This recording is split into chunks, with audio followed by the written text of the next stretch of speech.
பாலியல் தொந்தரவில் 2.5 வயது பெண் குழந்தை பலி. கற்பழிச்சது திமுகவுடைய உறுப்பினர். 2.5 வயது குழந்தையை கற்பழி திமுகவுடைய உறுப்பினர். இதை பத்தி இதற்கு முன்பு டெப்டி சிஎம் இருந்த இன்றைக்கு எதிர்க்கட்சி தலைவர் 2.5 வயது குழந்தையை திமுக உறுப்பினர் கற்பழிக்க பொழுது என்ன பேசினார், என்ன நடவடிக்கை எடுத்தாங்க?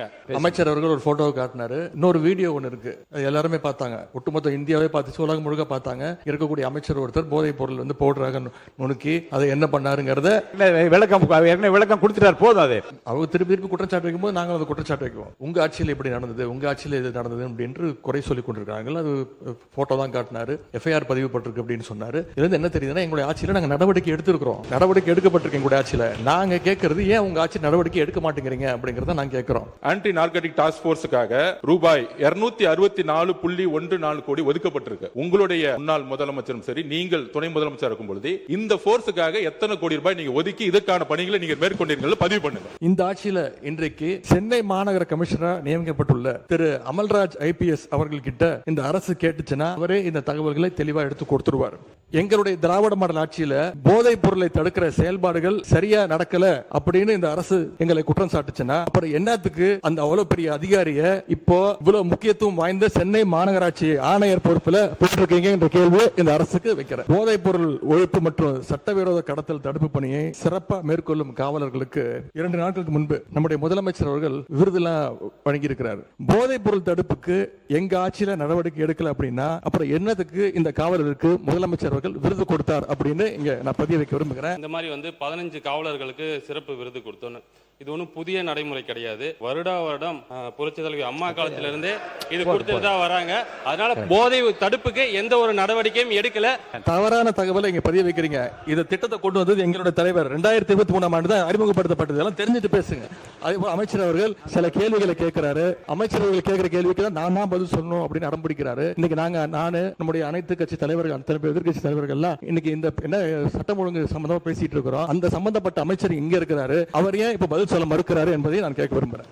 100 நாள் ஆட்சி அடுத்த 25 வருடங்களுக்கான ஒரு அடித்தளத்திற்கான மக்கள் ஆட்சி.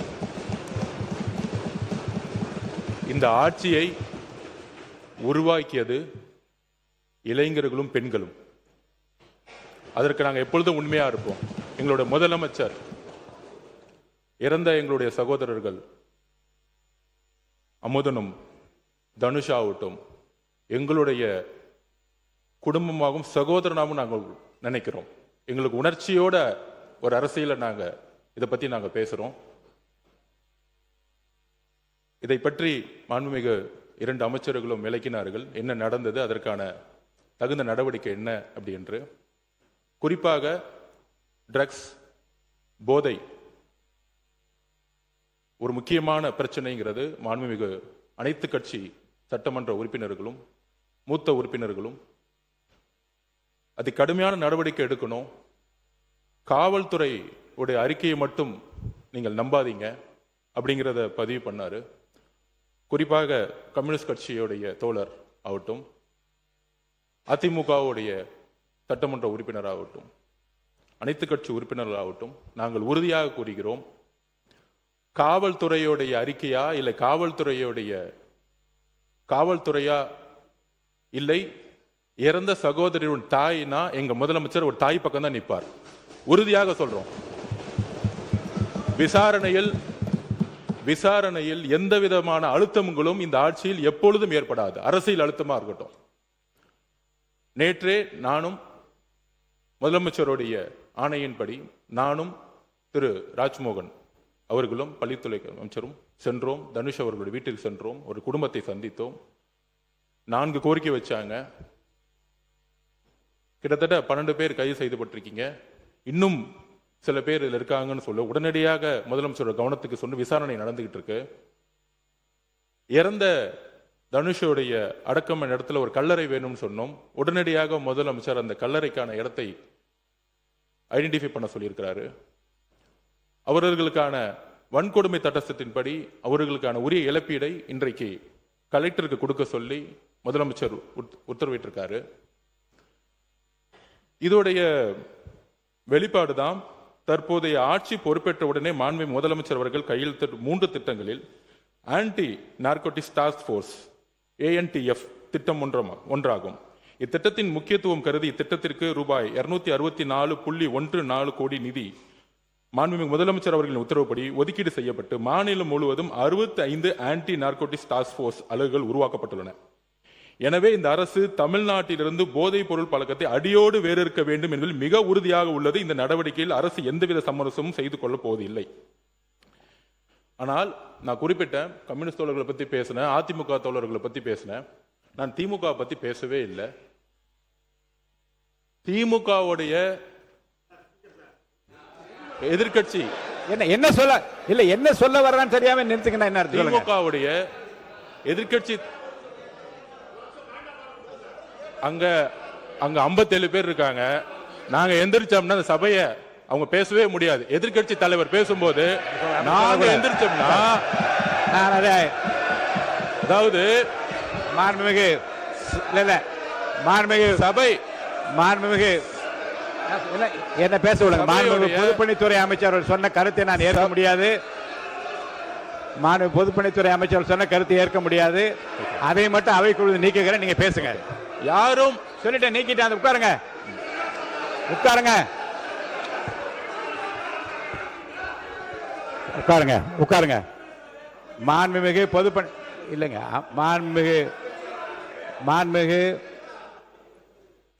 மாண்புமிகு பொதுப்பணித்துறை அமைச்சர் அவர்கள் கடைசியில் கூறிய வாசகம் மற்றும் நீக்கப்பட்டு சொல்லிவிட்டேன்.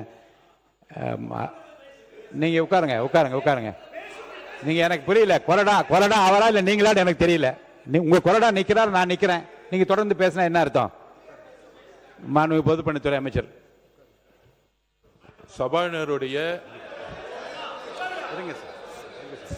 சபாநாயகருடைய உத்தரவுக்கு நாங்கள் கட்டுப்படுறோம். நாங்கள் சொல்ல வந்ததுன்னா, எதிர்க்கட்சி தலைவர் பேசும்போது அரசின் மீது பல்வேறு குற்றச்சாட்டுகள் வைத்தார். நாங்கள் ரொம்ப அமைதியா இருந்தோம். ஒரு குரல் கூட நாங்கள் பேசல. ஆனால் ஒரு ஜனநாயகப்படி எங்களுடைய கருத்துக்களை கேட்க வேண்டும். அதற்கு எதிர்க்கட்சி தலைவராக இருக்கும் கொறடாவும் அதுக்கு ஒரு ஆணையிடணும்.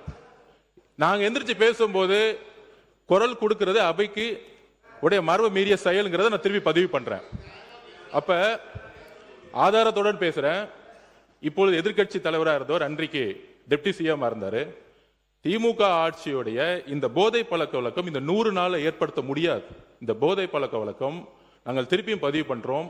2020 வரைக்கும் 2020க்கு முன்பு தமிழ்நாட்டில் போதை கலாச்சாரம் இல்லை, உறுதியாக நாங்கள் கூறுகிறோம். ஆனால் இந்த கலாச்சாரம் எங்க ஆதாரம் இங்க இருக்கு. ஆதாரம் ஒரு பேச விட சொல்லுங்க. தைரியம் இருந்தால் என்ன பேச சொல்ல விடுங்க. பேசுங்க. உண்மை இருந்தால் அமைதியா இருக்கணும். உண்மையற்றவர்கள் தான் சவுண்ட் கொடுப்பாங்க. உண்மை இல்லைன்னா பயம் எந்திரிச்சு கத்த ஆரம்பிச்சிருவாங்க. எங்க பக்கம் உண்மை இருக்கு, என்கிட்ட உண்மை இருக்கு. ஒரு போதை கலாச்சாரம் தமிழ்நாட்டில் அதிகமா உருவாச்சுன்னா எங்க முதல்ல பிரச்சனை வரும்னா, குழந்தைகள் மீது பாலியல் வன்கொடுமை உருவாக்கப்படும். போதை கலாச்சாரம் உருவாகும் பொழுது குழந்தைகள் மீது பாலியல் வன்கொடுமை அதிகமாகும். இதுதான் ரெண்டுத்துக்கான நெருக்கம். அதுல 2020 தமிழ்நாடுடைய காவல்துறை அறிக்கை சொல்றேன். 2020 4338 கேஸ் போஸ்கோ வழக்கு. 2021 6064, கிட்டத்தட்ட 2000 கேஸ் இன்க்ரீஸ் ஆயிருக்கு.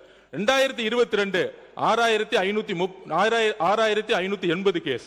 2023 6968 கேஸ். 2023 2024 குறிப்பாக இதை நோட் பண்ணிக்குவாங்க மாண்புமிகு பேரவைத் தலைவர்களே. 6968 இருந்து 10,046 40% போக்சோ வழக்கு அதிகமா இருக்கு. அப்பொழுது இப்ப நாங்க ஆன்டி ட்ரக்ஸ் போர்ஸ் போட்டிருக்கோம். எங்களுடைய முதலமைச்சர் பிரச்சாரத்தை உருவாக்கி இருக்காங்க. முக்கியமான இன்னொரு ப்ரூஃப் சொல்றோம். மாண்புமிகு எதிர்க்கட்சி தலைவர் இதை பத்தி சொல்லணும். முக்கியமான ஒரு ப்ரூஃப், பாலியல் தொந்தரவில் 2.5 வயது பெண் குழந்தை பலி. கற்பழிச்சது திமுக உறுப்பினர். 2.5 வயது குழந்தையை கற்பழிச்சது 2.5 வயது குழந்தையை கற்பழி திமுக உறுப்பினர்.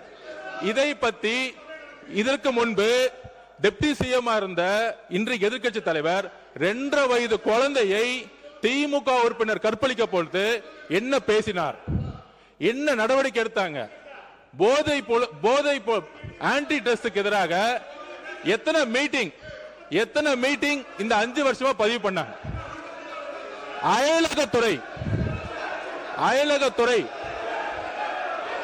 அயலகத்துறை என்பது உட்காருங்க, நீங்க உட்காருங்க.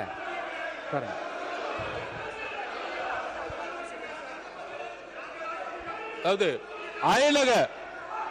யாராவது அயலகத்துறை என்பது உட்காருங்க. நீங்க உட்கார சொல்லுங்க. மாண்புமிகு அவர் பேசி முடிக்கட்டும். மாண்புமிகு பொதுப்பணித்துறை அமைச்சர் அவர்கள் நீங்க உட்காருங்க. நீங்க உட்காருங்க. மாண்புமிகு பொதுப்பணித்துறை அமைச்சர் வரிசையாக வகைப்படுத்தி சில ஆதாரங்களை கொடுக்கிறார். இருங்க, நான் வாய்ப்பு தருகிறேன். அவர் பேசி முடித்ததும் உங்களுக்கு வாய்ப்பு தருகிறேன். நீங்க சொல்லுங்க, பதில் சொல்லுங்க. விவாதமே கூடாது என்றதல்ல. மாண்பு உறுப்பினர் பாருங்க, 55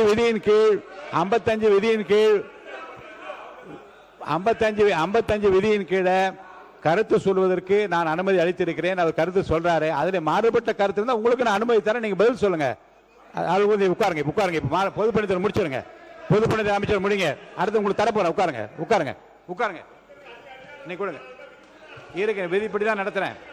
நீங்க வாங்க. நீங்க ஓகே.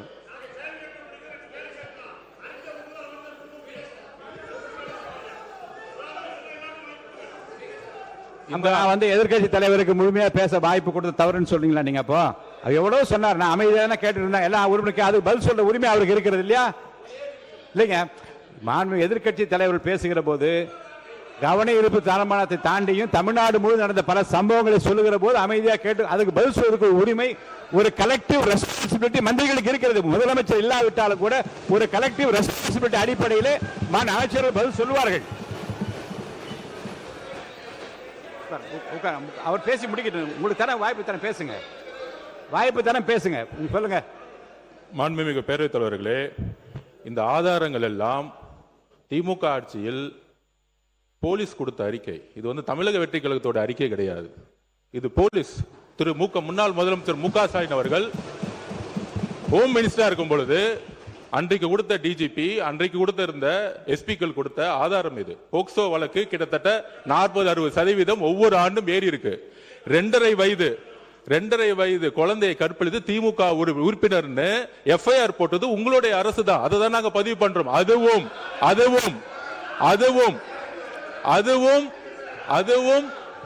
அதுவும் மக்களுடைய பிரஷருக்கு வந்த பிறகு அந்த நடவடிக்கை எடுத்தாங்க. அதனால இந்த போதை பழக்க வழக்கம்ங்கிறது 100 நாட்கள் உருவாக்கல. இதை அடித்தளத்தில் உருவாக்குனதே திமுக தான். அதனால்தான் மக்கள் உங்களை தூக்கி எறிஞ்சிருக்காங்க. உங்களுடைய தோல்விக்கான காரணம் போதை பழக்க வழக்கம். இதை நாங்கள் உறுதியாக இங்க பதிவு பண்ணிக்கிறோம். எங்களுடைய தலைவர் ஆட்சியில் உறுதியாக அரசியல் தலையீடு இல்லாமல் யாராக இருந்தாலும் கடுமையான கைது நடவடிக்கை எடுக்கப்படும் என்கிறதை நாங்கள் இங்கு உறுதி கொடுக்கிறோம்.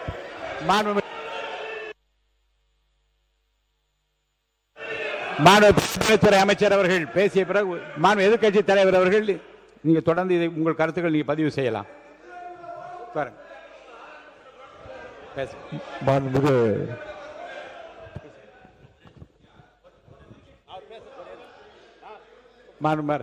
மாண்பு உறுப்பினர் மாண்புமிகு பேரவைத் தலைவர்களே, இந்த மாமன்றத்தில் நீங்கள் ஒரு மூத்த உறுப்பினராக இருந்தால் பேரவைத் தலைவராக வந்திருக்கிறீர்கள். விதிகளெல்லாம் உங்களுக்கெல்லாம் தெரியும். கேள்வி நேரத்திலும் சரி, கவன ஈர்ப்பு தீர்மானத்தில் குற்றச்சாட்டு சொல்லக்கூடாது என்று நீங்கள் அடித்து கொடுத்திருக்க புத்தகத்திலே இருக்கிறது. எங்களுடைய எதிர்க்கட்சியினுடைய மாண்புமிகு எதிர்க்கட்சி தலைவர் அவர்கள் ஒரு அரசினுடைய கவனத்திற்கு இந்தந்த சம்பவங்கள்லாம் நடைபெற்றிருக்கிறது கவனத்தை தான் கொண்டு வரார். இல்லைங்க, கவனத்தில் குறிப்பிட்டிருக்கிற விஷயத்தை பற்றி மட்டும்தான் பேச அனுமதியை தவிர தமிழ்நாடு முழு சம்பவங்களை வரிசைப்படுத்துகிற போது பதில் சொல்ற உரிமை நான் உங்களுக்கு தரணுமா இல்லையா? ஒரே நிமிஷம். ஆனால் எங்கள் குற்றச்சாட்டு சொல்லக்கூடாது, விதி புஸ்தகத்தில் தான் சொல்றேன். அவர் ஒரு கவனத்துக்கு கொண்டு வர்றார். காவல்துறையில் நாங்கள் ஒரு கேள்வி கேட்டு அப்பொழுது அமைச்சர் அவர்கள் பதில் கூட சொல்லலாம். ஆனால் கவன ஈர்ப்பு தீர்மானத்திலோ அல்லது ஒத்திவைப்பு தீர்மானத்தில் அரசாங்கம் விளக்கம் தான் தரணும் மொழியை நான் கேட்குற கேள்விக்கு நீங்கள் நீங்க சொல்றோம், நாங்க எதிர்குற்றச்சாட்டு சொல்றோம் அப்படி என்பது இது வரைக்கும் விதி மரபுகள் அல்ல. அதை நீங்க கடைபிடிக்கணும் நான் கேட்டுக்கொள்கிறேன். இப்ப நம்முடைய பொதுப்பணித்துறை அமைச்சர் சொன்னதற்கு எங்களுடைய எதிர்க்கட்சி தலைவர் அவர்கள் இப்பொழுது பதில் சொல்வார். மாண்பு எதிர்க்கட்சி தலைவர்கள். மாண்புமிகு பேரவைத் தலைவர் அவர்களே, கடந்த ஒரு வார காலமாக தமிழ்நாட்டில் என்னென்ன சட்ட ஒழுங்கு பிரச்சனை, போதைப் பொருளால் எத்தனை கொலைகள் நடந்திருக்கு அப்படிங்கிறது நான் மட்டுமல்ல, இங்கே இருக்கக்கூடிய அனைத்து கட்சி தலைவர்களும் இந்த அரசனுடைய கவனத்திற்கு நாங்கள் எடுத்துகிட்டு வந்தோம். தவிர அதற்கு நீங்கள் இது வரைக்கும் எந்த அமைச்சரும் அதற்கு சரியான பதில் சொல்லவே இல்லை. ஆனால் மாறாக உங்கள் ஆட்சியில் எப்படி நடந்தது, உங்கள் ஆட்சியில் இது நடந்தது அப்படின்னு குறை சொல்லி கொண்டிருக்காங்க. அது ஃபோட்டோ தான் காட்டினார், எஃப்ஐஆர் பதிவு பட்டிருக்கு அப்படின்னு சொன்னார். இதுலேருந்து என்ன தெரியுதுன்னா, எங்களுடைய ஆட்சியில் நாங்கள் நடவடிக்கை எடுத்திருக்கிறோம், நடவடிக்கை எடுக்கப்பட்டிருக்கு எங்களுடைய ஆட்சியில். நாங்கள் கேட்கறது ஏன் உங்கள் ஆட்சி நடவடிக்கை எடுக்க மாட்டேங்கிறீங்க அப்படிங்கிறத நாங்கள் கேட்குறோம். அவர் ஒரு ஃபோட்டோ காட்டுறாரு, பேசி முடிக்கட்டும். அமைச்சர் அவர்கள் ஒரு ஃபோட்டோவை காட்டினாரு. இன்னொரு வீடியோ ஒன்று இருக்கு, அது எல்லாருமே பார்த்தாங்க, ஒட்டுமொத்த இந்தியாவே பார்த்துச்சு, உலகம் முழுக்க பார்த்தாங்க. இருக்கக்கூடிய அமைச்சர் ஒருத்தர் போதைப் பொருள் வந்து பவுடராக நுணுக்கி அதை என்ன பண்ணாருங்கிறத விளக்கம் கொடுத்துட்டார். போதும், அது விளக்கம் கொடுத்துட்டார், முடிஞ்சு போச்சு. அதை பற்றி பேச வேணாம். அவைக்கு அதை மட்டும் நீக்கி விடுகிறேன். நீங்க பதில் சொல்லியாச்சு, உட்காருங்க. திரும்ப அதை பற்றி பேச வேண்டாம். கடந்த அவங்க திருப்பி குற்றச்சாட்டு வைக்கும்போது நாங்கள் வந்து குற்றச்சாட்டு வைக்குவோம். அது மட்டும் இல்லை, கடந்த 5 ஆண்டுகளாக போதைப் பொருட்களை ஒழிக்க நாங்கள் எங்களுடைய தலைவர், எங்களுடைய முதலமைச்சர் சரியான நடவடிக்கை எடுக்கவில்லை என்ற ஒரு கருத்து இங்கே வைக்கப்படுகிறது. அது தொடர்பாக சில கருத்துக்களை இங்கே நான் கூற விரும்புகின்றேன். ஆட்சிக்கு வந்த ஒரே ஆண்டில் எங்களுடைய தலைவர் அவர்கள் போதைப் பொருள் இல்லா தமிழ்நாடு என்ற இலக்கோடு மதுவிலக்கு அமலாக்கத்துறையையும் நார்காட்டிக்ஸ் இன்டெலிஜென்ஸ் பியூரோ சிஐடி என்ற இரு பிரிவுகளை ஒன்றிணைச்சு இபிசிஐடி என்ற புதிய பிரிவை உருவாக்கினவர் எங்களுடைய தலைவர் திரு முத்துவேல் கருணாநிதி ஸ்டாலின், அன்றைய முதலமைச்சர் அவர்கள். அவர் அன்றைக்கு அப்படி செயல்பட்டதால் தான் கடந்த 5 ஆண்டு கால திராவிட மாடல் ஆட்சியில் இதுவரை இல்லாத அளவுக்கு ஒரு விழிப்புணர்வை ஏற்படுத்தி போதைப் பொருட்களை தொடர்ந்து எங்களுடைய அரசு பறிமுதல் செஞ்சது. இது தொடர்பான புள்ளி விவரங்கள் தேவைப்பட்டாலோ அவர்கிட்ட இருக்கு, அமைச்சர்கிட்ட இருக்கு. கூடுதல் தகவல் தேவைப்பட்டாலோ அதை நாம் எங்கேயும் போய் தேட வேண்டிய அவசியம் இல்லை. இந்த ஆட்சியில் இன்றைக்கு சென்னை மாநகர கமிஷனராக நியமிக்கப்பட்டுள்ள திரு அமல்ராஜ் IPS அவர்கள்கிட்ட இந்த அரசு கேட்டுச்சுன்னா அவரே இந்த தகவல்களை தெளிவாக எடுத்து கொடுத்துருவார். ஏன்னா அவர் தான் இன்னைக்கு கமிஷனர் இருக்கிறாரு. இந்த EBCID பிரிவை தலைமையேற்று நடத்தியவரும் அவர் தான். அவர்கிட்ட கேட்டால் கரெக்டாக சொல்வார், எத்தனை டன் கஞ்சாவை பறிமுதல் பண்ணோம், எத்தனை பேரை நாங்கள் கைது செஞ்சுருக்கிறோம், சிறப்பு புகார் எண்கள் எத்தனை அறிவித்தோம், விழிப்புணர்வு நிகழ்ச்சிகள் எல்லா டேட்டாவும் அவர்கிட்ட இருக்கு.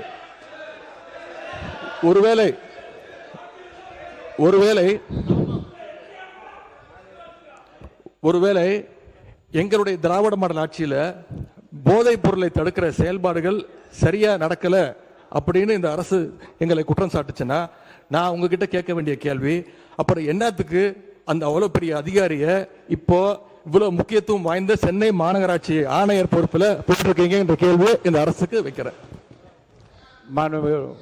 பொதுப்பணித்துறை அமைச்சர், நீங்க இது குற்றச்சாட்டு அல்ல. அதாவது எங்களுடைய நோக்கம் ஒருவரை ஒருவர் குற்றச்சாட்டு அல்ல. போதை பழக்க வழக்கம் தமிழ்நாடு முழுவதும் அதிகமானதுதான். எங்களுடைய பிரச்சாரத்திலேயே ஒவ்வொருத்தருக்கும் சொல்லும் பொழுது எங்களுடைய முதலமைச்சர் நாங்களும் சொல்லும்போது பெண்கள் சொல்லியது, எல்லா தெருக்களிலும் இந்த கஞ்சா பழக்கமும் ட்ரக்ஸ் பழக்கமும் அதிகமா இருக்குது, நீங்க ஆட்சிக்கு வந்தா ஒழிச்சிடுங்கன்னு எங்களுடைய கையை பிடிச்சு சொன்னது பெண்கள். அதில் நாங்கள் உறுதியாக இருக்கிறோங்கிறத நாங்க பதிவு பண்ணோம். அதுல ஒரே ஒரு கேள்வி மாண்புமிகு எதிர்க்கட்சி தலைவருக்கு, நான் இன்னும் முடிக்கல, நான் முடிச்சிடறேன். அவர் கேட்ட ஒரு கேள்விக்கு அவர் சொன்னாரு, ஆன்டி ட்ரக்ஸுக்கு எதிராக நாங்க தனியா நடவடிக்கை எடுத்தோன்னு. எங்களுடைய ஆட்சியில் anti drugs anti narcotic task போர்ஸுக்காக ரூபாய் 264.14 கோடி ஒதுக்கப்பட்டிருக்கு. உங்களுடைய முன்னாள் முதலமைச்சரும் சரி, நீங்கள் துணை முதலமைச்சர் இருக்கும் பொழுது இந்த போர்ஸுக்காக எத்தனை கோடி ரூபாய் நீங்க ஒதுக்கி இதற்கான பணிகளை நீங்க மேற்கொண்டீர்கள் பதிவு பண்ணுங்க. விவாதம் பேசு. உங்களுடைய ஆட்சியில் இந்த திட்டத்திற்கு என்ன பணிகள் மேற்கொள்ளப்பட்டது? ஒரு பணினா அதுக்கான பட்ஜெட் ஒதுக்கணும். எவ்வளவு பட்ஜெட் ஒதுக்குனாங்க? மாண்பு எதிர்கட்சி தலைவர் அவர்கள் பேசுங்க. மாண்பு எதிர்கட்சி தலைவர் அவர்கள். பேரவைத் தலைவர் அவர்களே, இன்னொன்று,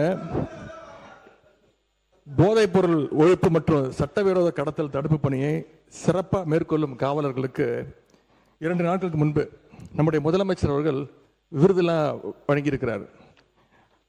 அது விருது எதற்காகன்னு பார்த்தீங்கன்னா, போதைப் பொருள் ஒழிப்பு மற்றும் சட்டவிரோத கடத்தல் தடுப்பு நடவடிக்கையை சிறப்பாக மேற்கொண்டதற்காக, கடந்த ஒரு வருடமாக சிறப்பாக பணியாற்றியதற்காக 15 காவல்துறை அதிகாரிகள் மற்றும் காவலர்களுக்கு முதலமைச்சர் அவர்களே விருது கொடுத்திருக்கிறாங்க.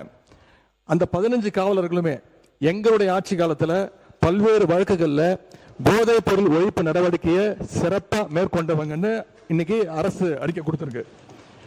விருது பெற்ற அந்த 15 காவலர்களும் எத்தனை கிலோ போதைப் பொருட்களை பறிமுதல் பண்ணாங்க, எத்தனை குற்றவாளிகளை கண்டுபிடிச்சிருக்கிறாங்க, பிடிச்சாங்க, எவ்வளவு நாட்களுக்கு அவங்களுக்குலாம் தண்டனை வாங்கி கொடுத்துருக்காங்க, இந்த விவரங்களை எல்லாம் அரசு வெளியிட்ட செய்தி குறிப்பில் தெளிவாக சொல்லியிருக்கிறீங்க. போதைப் பொருள் தடுப்புக்கு எங்க ஆட்சியில் நடவடிக்கை எடுக்கல அப்படின்னா அப்புறம் என்னதுக்கு இந்த காவலருக்கு முதலமைச்சர் அவர்கள் விருது கொடுத்தார் அப்படின்னு இங்க நான் பதிய வைக்க விரும்புகிறேன். அதேபோல் அமைச்சர் அவர்கள் சில கேள்விகளை கேட்கிறாரு. அமைச்சர் அவர்கள் கேட்கிற கேள்விக்கு தான் நான் தான் பதில் சொல்லணும் அப்படின்னு அடம்பிடிக்கிறாரு.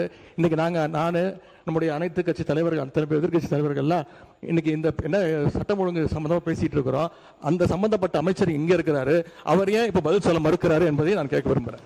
மாண்புமிகு மதுவிலக்குத்துறை அமைச்சர் அவர்கள் உட்காருங்க. மாண்புமிகு பேரவைத் தலைவர் அவர்களே, மாண்புமிகு எதிர்க்கட்சி தலைவர் சொன்னார் இந்த மாதிரி 15 காவலர்களுக்கு சிறப்பு விருது கொடுத்தோன்னு. இது ஒன்றும் புதிய நடைமுறை கிடையாது. வருடம் புரட்சி தலைவி அம்மா காலத்திலிருந்தே இது கொடுத்துட்டு தான் வராங்க. அதனால போதை தடுப்புக்கு எந்த ஒரு நடவடிக்கையும் எடுக்கல.